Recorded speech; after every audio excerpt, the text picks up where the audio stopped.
அண்ணன் யாருன்னு உங்களுக்கே தெரியும், திரு சாட்டை துரைமுருகன்.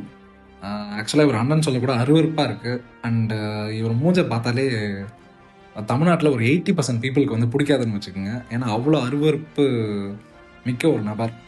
காசுக்காக எதையும் செய்யக்கூடியவர் அப்படின்னு சொல்லலாம். ஏன் நான் அப்படி சொல்கிறேன் அப்படின்றத இப்போ நான் விளக்கமாக சொல்கிறேன்.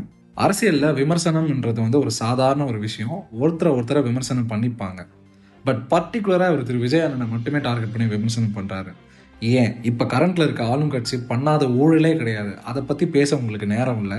திரு விஜய் அவர்களை பேச மட்டும் உங்களுக்கு நேரம் இருக்குது. எங்கேருந்து பணம் வாங்குனீங்க?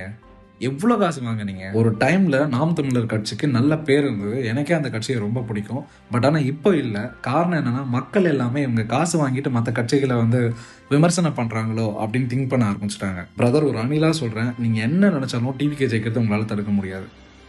நண்பா அண்ட் நம்பீஸ், இவனை தட்டி விட்டுருங்க, வெற்றி நிச்சயம்.